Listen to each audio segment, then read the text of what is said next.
You look fabulous. Thank you. Welcome to TikToff Conservatives. Today we have a very special guest on with us today. Of course, it is I, Boomer Justin, and Conservative Anthony. And we have, who do we have the pleasure of speaking with today? Nancy Pelosi. This is at Rachel Maria, right? Just the way that it sounds. The Rachel Maria. The Rachel Maria, sorry. The Rachel Hello, Maria. Justin. The one and only. The- Hello. Everybody always does that. So do I need to go back on and like change my name to the Boomer Justin, or is Boomer Justin okay? Actually, there's other Rachel Marias out there. That's why I just said Okay, all right. I just changed it to the Rachel. I like it. It makes it like super official. Yeah. I can see the legs. I can see the legs and hands of like my kids behind like my sound screen. They're like, is Dad recording right now? Yes, he is. He's totally recording. That's cute. Well, whenever my husband's home, he starts bringing me coffee, or you'll hear him in the background. I'm like, so the studio audience has a question. Oh, it's so great. It's so great to hear Jimmy James in the background. I love it. Yeah. We talked about that. We talked about that the other day. It was kind of like, what's his name? What was the, Jay Leno? What was Jay Leno's like? Oh, yeah. You're talking about Kevin Eubanks. Yeah. Or Andy like the little sidekick that they usually have on the late shows. It's funny that let's talk about late shows real quick, because actually Rachel and I spoke about this just the other day about having a platform for conservatives and being able to have like a conservative SNL or a conservative late night host show, guests. It's never been out there. It's not out there. Right. And it's a shame, kind of, right? Am I the only one on this? I mean, I think there's a huge need for it. I get that impression on TikTok, I mean, people, and I'm sure they do the same for you, but I get a lot of comments like, you should be on SNL, you should be, and then other people will comment, they would never hire her because she's a conservative. But I think there's a huge need. And I see the comments and like, oh my God, you should be on SNL. I mean, Rachel, before you and I even knew each other, I was getting people sending me your stuff via Facebook. Family members are like, oh, you have to duet her. You have to do a sketch. Wow. She's hilarious. and I think that the time of Donald Trump has brought out a new type of conservative. Because conservatives were kind of known to be boring or, I don't know, conservative. Whereas now it's such an array of different personalities, from gay to straight, white, black, and all different nationalities and, beliefs.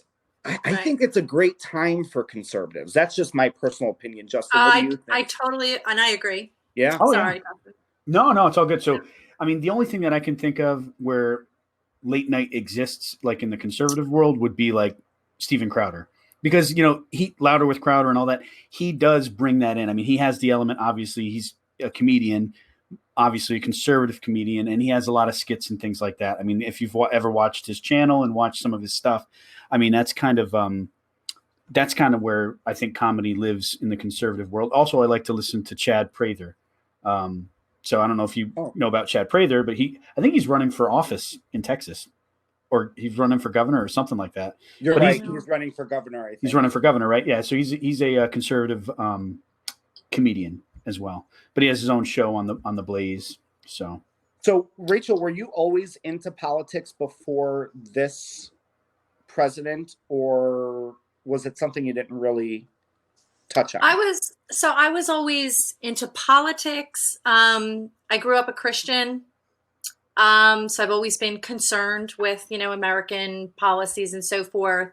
But yeah, I would say with the whole era with Donald Trump and just the climate of, feeling like I can't wear, a Trump shirt in public without it just sparked more of a desire in me to be more vocal. Mm-hmm. And, I started on Facebook, but then, I've always been a goofball. I've always been the comedian in my family and friends and circles and so forth. So I kind of just came up with doing a little bit of the commentary and the comedy at the same time. But I think it's evolved. That would be When did you know?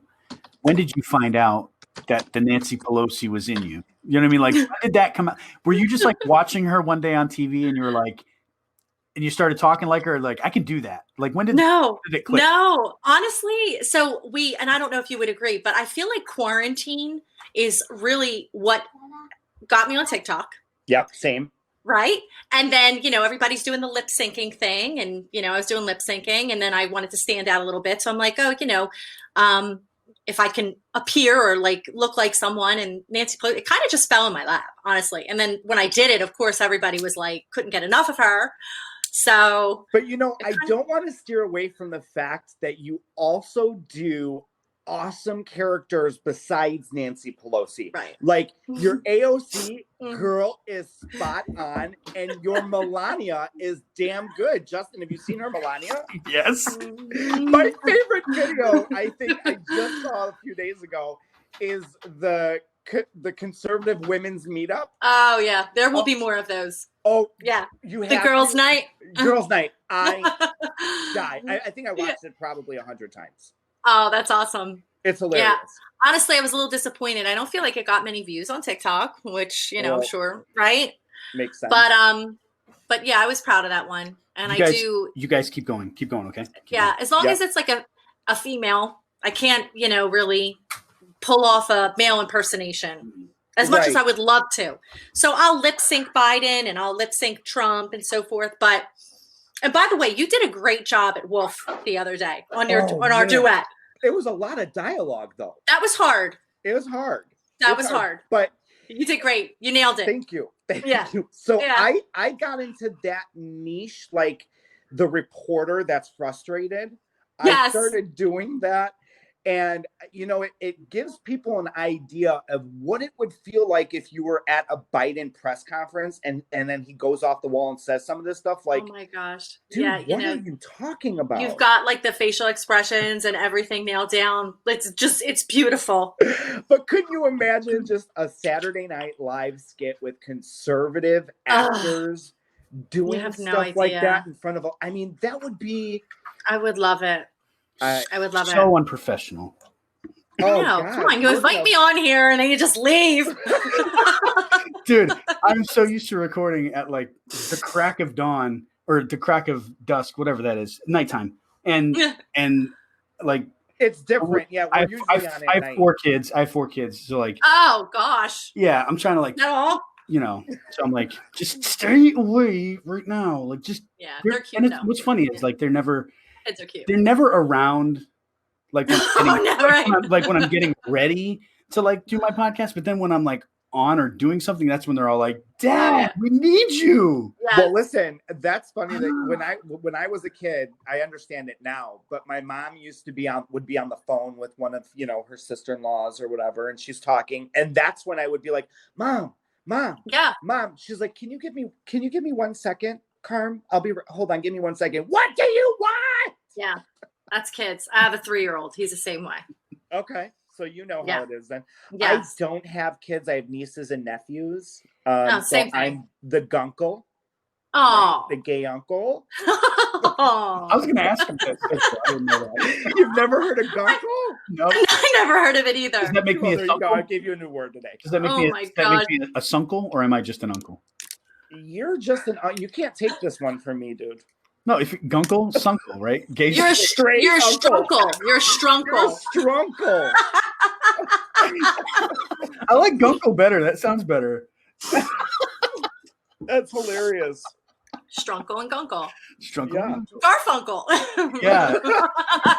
Wow. She broke out the Simon and the Garfunkel. Oh, he does a great impersonation too. A couple of them. Just a few. I do many slightly well. That's what slightly. And he looks like Jeffrey Dahmer too when he puts on his glasses. Look at these things. Look at these things. These things are older than me, right? They come from the laboratory where I work. Oh yeah, they got totally like. I did a couple dance videos with my lab coat on, with those glasses on. Yeah. So like whatever the trending dance is, I'm just gonna totally do those dances, and it's gonna be called Lab Dude Dances, right? Here's my thing. I don't feel like I get any views on the trending stuff. It's funny. It is funny how some of that stuff like takes off, doesn't take off. I mean, right now, dude, if I post anything about Amy Coney Barrett versus Kamala Harris, it explodes. Explodes. Oh yeah. Yeah. And that's because she's trending.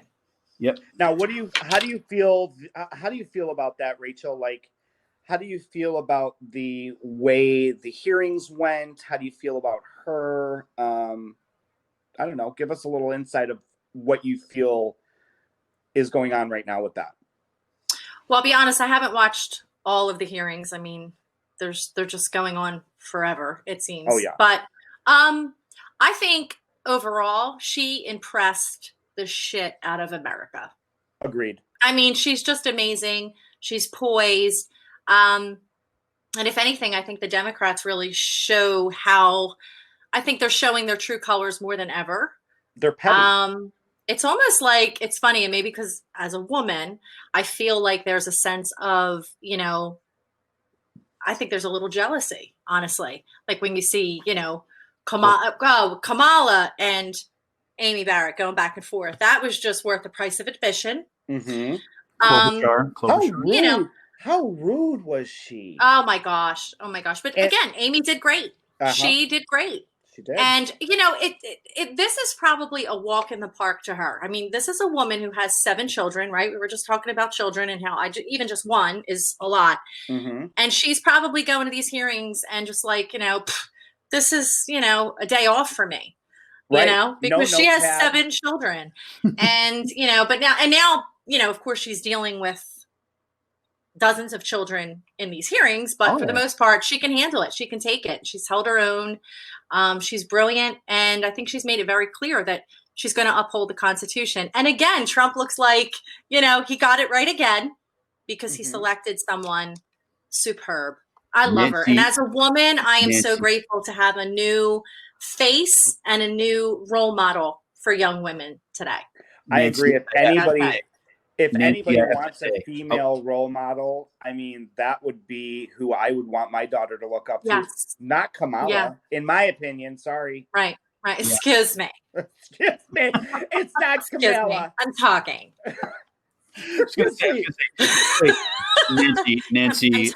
Nancy, I'd like to say that I have a new name for for the senator, Kamala. Her name is condescending Kamala Harris. I want to see, maybe I should do Kamala and Nancy having a back and forth. Ooh, that's with good. a little bit of AOC in there. Because, AOC, I think, is a little upset at, Biden and Kamala both kind of trashing the Green Deal during their debates. They kind of they threw her under the bus, I think, a little bit. Yeah. I agree. And then the town hall that Biden had, the softball town hall, right? So it's like, oh my God, they're asking him about, got Stephanopoulos asking him about the Green New Deal, and Biden's like, well, it's not that I don't support the Green New Deal like you just said in your debate, but like there's certain parts and you can't get it done by the time they want to get it done. So it's like I support it, but I don't support it. And Stephanopoulos doesn't like interrupt the entire time. I didn't even watch the Biden town hall meeting, obviously. I mean, for me, I'm on East Coast time, and I think there was maybe a time lapse on Pacific. Yeah. I don't know. Eastern time, they were both on at the same time. I did a little research on that. All right. So, what's up with that? So the research as far as, because they're trying to show that Biden had better ratings, better viewership. So Biden had from what I read was 3.9 million, and Trump had 3.1 million. But what I've also seen on TikTok was that many people had a hard time finding Trump's town hall, but it was very easy to find Biden's town hall because it was broadcast everywhere and it was pushed everywhere. So it was the social media, it was the tech companies pushing Biden, making it very hard to find the Trump town hall. Of course. I think it's just ridiculous that it even happened, that we had, 2 town hall meetings, that it wasn't a standard debate. Mm-hmm. And I liken it to, you ready for this? Mm-hmm. Imagine you're looking forward to your Sunday football game, right? And you're used to seeing 2 football teams play against each other at the same time. This was like watching 2 football teams playing on separate fields, having a catch with a hockey player, right? 2 different hockey players who both endorse the same team. That was a Like great. that's That was a great video. I saw that video. That was a right. great, Like that was that's perfect. honestly what it felt like. I'm like, what is this? And of course, it wasn't an opportunity for people to ask Trump questions. It was Savannah Guthrie, you know, having her little tizzy moments. I was talking to Anthony before this too. It's like, okay, so if we're going to have such blatantly biased moderators constantly interviewing Trump or asking Trump, why in the town hall format like that did we not have someone that was clearly biased conservative wise questioning Biden? Why didn't we have a Tucker Carlson or Sean Hannity or a Candace Owens or anybody on the conservative spectrum? I would say questions? more of like a Candace or the other gentleman that's usually with Candace. Is his name Charles? Oh, Charlie. How about Charlie Kirk? Charlie Kirk. You know, somebody who's not not necessarily an anchor news person. Why not? Well, why not? I mean, well, no, you can, but those are young conservatives that people actually listen to and look up to, rather than putting the old guys on. I get it. Tucker Carlson is who I strive to be like. He is an amazing journalist. Yeah. Same with, you know, Laura Ingraham. I mean, you want a woman to look up to, pop on Laura Ingraham at night and listen Michelle Malkin. I mean, just anybody on that is clearly biased conservative. Like they're not hiding it on the left. So, but my understanding of a town hall meeting is that more Americans were going to have the opportunity to ask the questions. It's like, what the frig? Yeah. You know, but I have to say the award for last night goes to the woman behind Trump. Yes. Oh my God. Yes. I gotta tell you, I know. I love her. Every time she should have shook her head yes, like where you're like, is she going to do it? Is she going to do it? And we're like, yes, and boom, she would do it. We're like, yeah, I love it. And I'm telling Jimmy, I'm like, look at our girl behind, and she's like, right. And I think she was black.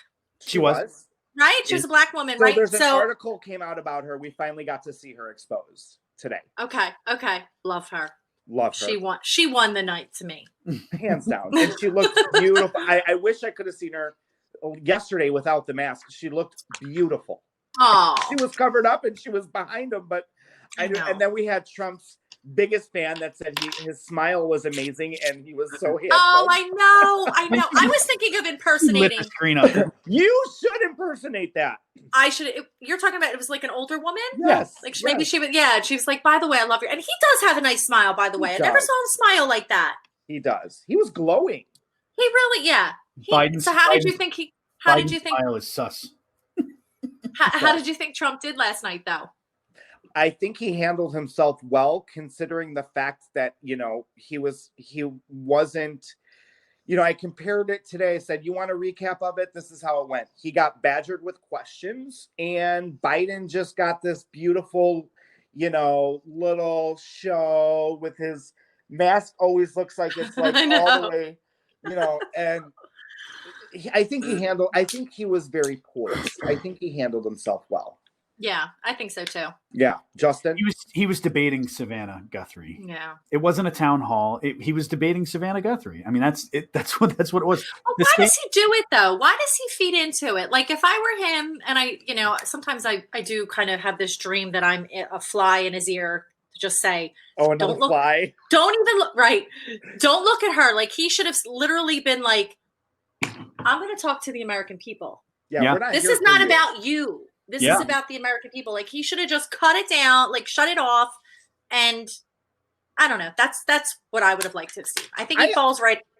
I'll have to agree with you on that. I mean, I got to say what's right is right. You know, I'm not going to be, you know, stroking Trump all the time. I think he can shut up once in a while. Yeah. Yeah. He tries too hard.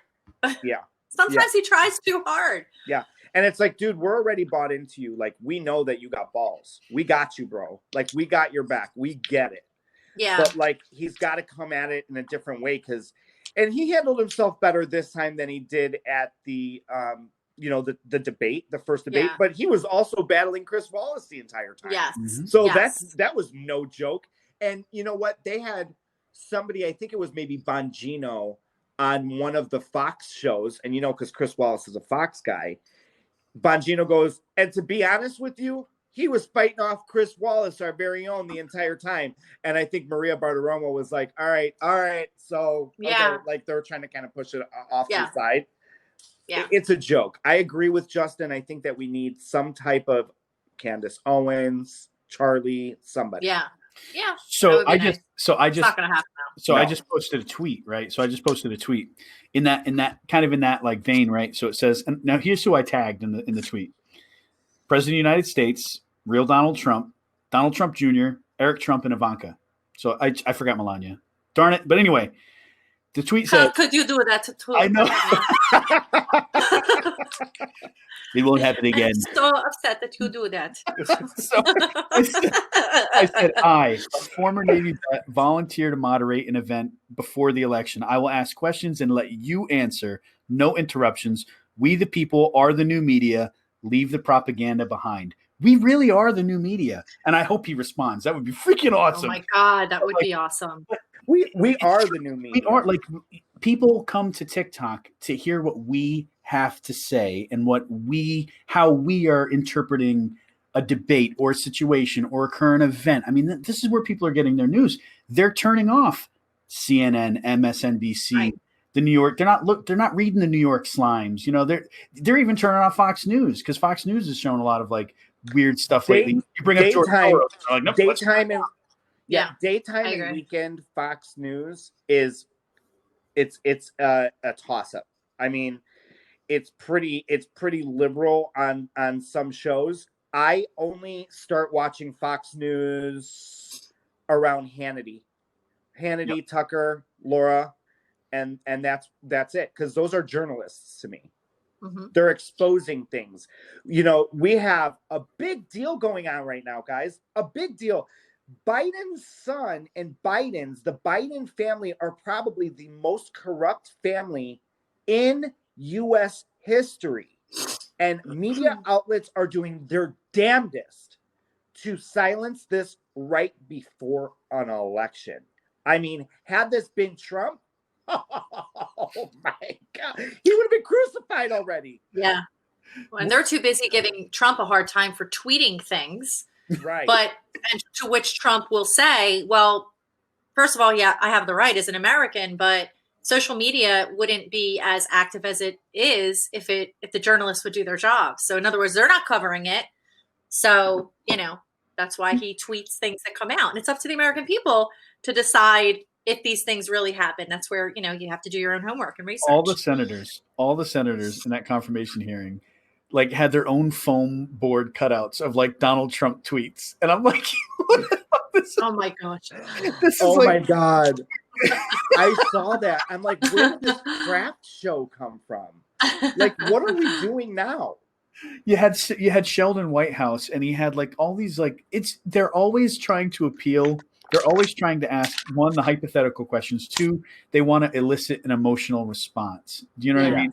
So it's always like, look at the dying person of this and that. And if you pull away the Affordable Care Act, then all these people are going to perish. And really, the whole thing about that is they're not worried about people perishing. They're worried about Obama's little legacy, Obamacare, going away, and then Obama's legacy is kaputs and gone. And Trump will get his hands on the healthcare and make it totally better and more access for people. And guess what? Bye bye, Obama. Yeah, but how many times? Wow, that's good. That's what they're worried about. That's good. That was really good. We need to do a duet. Thank you. I do appreciate it. That's good. Quite frankly, it could be better. Could be a little bit better. I tried. You're getting better every day at it. Yeah. How many times does Trump have to say, besides denouncing white supremacy, many times does he have to say he's not getting rid of pre-existing conditions? Like, that's not his ultimate goal. The guy has said it 100 plus times. I mean, here's the problem. We have young liberals who weren't even old enough when all of our insurance got screwed during Obamacare. They have no idea. They were probably 11 years old. Okay. We have them coming in and talking about how he's this horrible man that's going to come in and take all these abortion rights away. No, he's going to come in and make it better. Period. That's what he wants to do. Move out of the way. Grown people are talking. Let's get this done. Daddy, balls of steel. That's all I got. Amy Coney Barrett coming in like a chef, getting ready to flip the pancake Roe v. Wade. Yeah, buddy. That's always a touchy subject. I don't know. I don't even know if that's actually going to happen. I just know that the possibility is there. And why is it okay for the court to always be liberal left leaning, but when there's ever a threat of the court going conservative, it's like, you can't have it. They can't have it. Right. No, like he doesn't even want to mention the fact that he wants to pack the courts, because if he says he won't, he's going to lose the respect of, the far extreme, Bernie Sanders, AOCs. And if he says, it's like he wants to pack the court. For those that don't know what packing the court is, it's a horrible, horrible thing. It puts more liberals in the Supreme Court that will just, you will be screwed for life. You will have Democrats ruling this country for the rest of your life. Yeah, let's increase the number of justices too, right? That's what they, Franklin Delano Roosevelt tried it, and the heralded Ruth Bader Ginsburg, she came out of her own mouth while she was alive, right? They want to respect a dying wish, but they won't listen to like what she actually said. What she actually said was, increasing the amount of Supreme Court justices is a bad idea, and my Democrat colleagues would be, or she didn't actually say Democrat colleagues, but she said the Democrats would be wrong to do that. Like, she even said that, like, so don't do it, right? But her dying wish was to not fill the seat. So we have to listen to it, right? So, like, what's your dying wish, Rachel? Like, what's your dying wish? Ooh, that's dying wish. Yeah, what's your dying wish? I don't plan on dying anytime soon. That the entire country has to honor your last dying wish, no matter what. What about you? What about you, Anthony? What's your dying wish, man? Like, oh my God, it's just like you get to puts you on the spot. I don't know. It's like asking a genie for like the one wish, right? And they're supposed to grant it because Ruth Bader Ginsburg asked for it, so they have to, because it's in the Constitution, right? That we have to respect a dying wish from Ruth Bader Ginsburg. Yeah, of course, right? I think it was a Democrat too that initially even.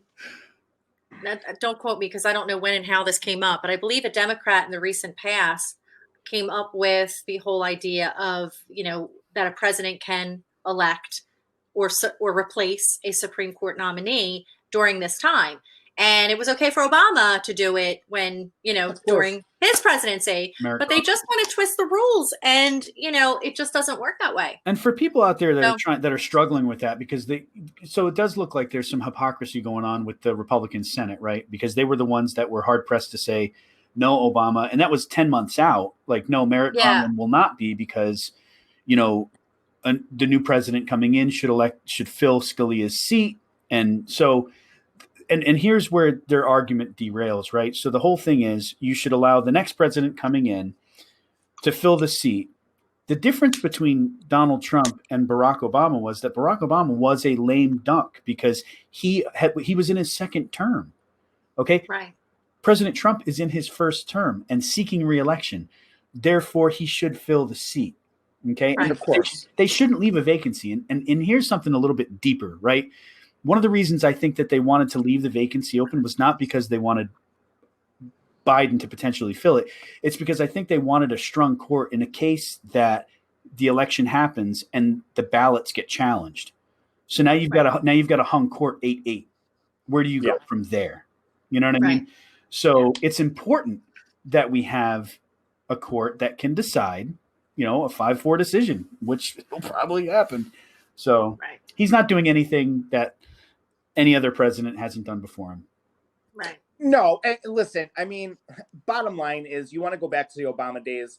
I said it in one of my videos, maybe last week. I said, had roles been reversed in this period of time and, Obama got COVID, I mean, I used the example, Aretha Franklin would be playing at the White House. Like, they would be throwing, I mean, I know, God forbid, I mean, I know she's not here, but you get my point. It's like, there would be concerts and there would be, a telethon event, and people be throwing roses at the White House. And then you get this man who literally gets paid no money for working for the American people. The guy doesn't even want money. He gave up his reputation, his whole family's reputation. Okay. And then you get people on TikTok saying, thank God him and Melania have COVID.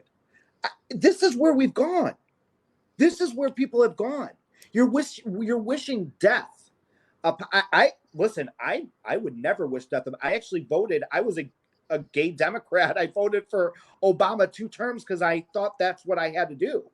As a gay man in America, I thought I have to vote for Obama because he's the most liberal and gay rights and all that, until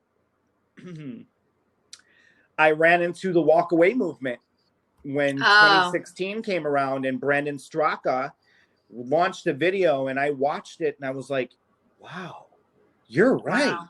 And I started doing research, and I became one of the first, group of people that joined that walk away campaign. And I loved it. I ran with it. I said, you're right. They do nothing but oppress us. Democrats oppress us. They're the ones who give you all of these cards, and they say, here's the black card, here's the Latino card, here's the gay card, here's the immigrant card. We're going to help you, but you got to vote for us, but we're going to help you. It's like your mom saying, if you're good, I'll get you something from the store. And then she never gets it for you. But every time she goes to the store, she says, if you're good, I'm going to get you something. But she never gets it for you. That's what the Democrats do to all of these minority groups. Right. And don't you notice a different... Oh, I'm sorry, Justin. No, you're good. I was just chiming in. Don't you notice, too, a difference with the climate and the personality from, you said, when you joined the walk away, were you part of a campaign? Like, did you ever go to one of their... And did you notice right away how they received you? And I just get the impression that there's such a difference in the whole personality and the love and the acceptance that people are literally embarrassed to say when they become, or when they walk away from Democrats. It's almost like they're embarrassed to tell their family. Well, yeah, it's like nowadays, it's like coming out of the closet as gay or lesbian or transsexual is like nothing. Yeah. Now it's like if you come out of the closet as a Republican, you might as well board your house up because they're going to come with, pitchforks and start your house on fire. I mean, it is that radical. The fact that, I have young... I'm putting my battery on my laptop. Hang on. You're good. You keep going. I have young gay men, women, trans. They message me all the time crying because they're getting death threats from people saying, you are a racist and a bigot, that you're walking away from the Democratic Party. But do you think by bullying somebody, they're going to be like, oh, I'm so sorry, I'll be a Democrat, I'll vote Democrat, I'm so sorry? What do you think that is? Dude, they are literally being the bigot, because bigot means intolerant of other viewpoint. That's it, plain and simple.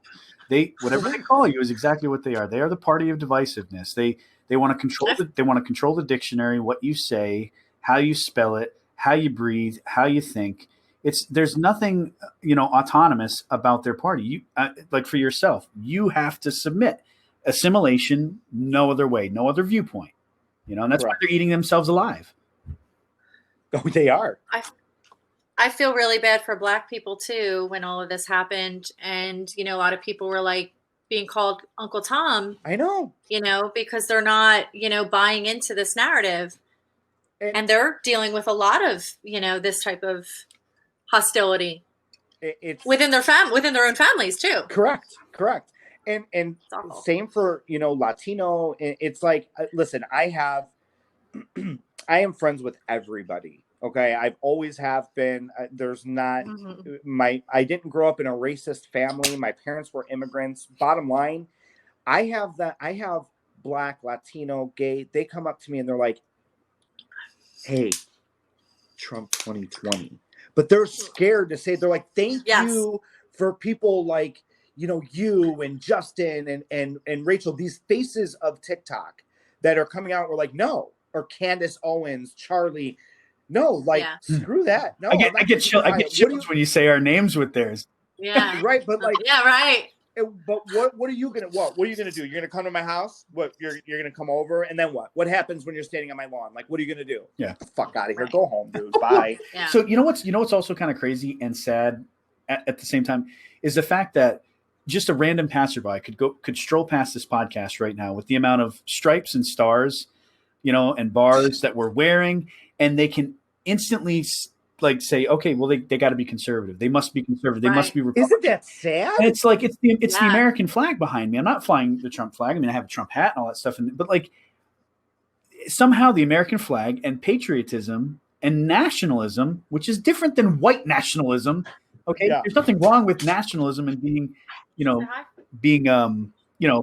proud to be an American. Like, why is that such a bad thing? I'll get on the bench. Well, it's funny because I feel the same way when, it's like you drive down the street and you see my block has all American flags out front. We're like, well, we know who they're voting for.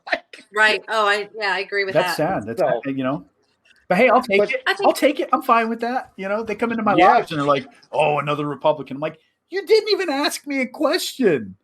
Right. You just saw my bandana with stars on it and you assume. Right. I think conservatives and Trump supporters, basically, we don't blame our country for problems. We are grateful to be a part of this country. Correct. So. Well, I on that note, I think that this was an awesome show. Rachel, thank you so much for coming on today. I think we covered a lot. I think we pretty much saved. Justin, did we save the world today? I think. Yeah, of course. We're saving the three best people ever. Saving the world minute by minute. I mean, I had so much fun. Thank you so much for having me. Yeah, and sometimes we would love to have you again. Sometimes we ramble and rant. Yeah. Yeah, love it. I would love it. So. You guys are great. Yeah, well, thank you. So, Justin, you'll be putting all of the names in the when you post it to follow. Rachel Maria. It'll be in the video description. So make sure that when you come on, and I'll put your name up on the screen there so people know where to go to follow you on the old TikTok. Thank you. I'll share this as well with my friends and other social channels. Yeah, we're getting up there. I mean, we're almost at 500. It's all about networking, guys. We got to stick together. Yes. And far past the election, we need to stick together because our work is never done. Ever. Someday we have to get together too and do like our own. Oh, dude, that'd be awesome. That would be right. Great. Have so much fun. We for sure. I want to say one thing before we get off. Just one little nugget to leave you with, right? One little nugget. So, look at the net worth, okay, of Obama and the Clintons before and after. Okay, so before Clinton was president. After he was president, before Obama was president, after. Their net worth went up. Now look at Donald Trump's net worth, before and after. Okay, his net worth has gone down significantly.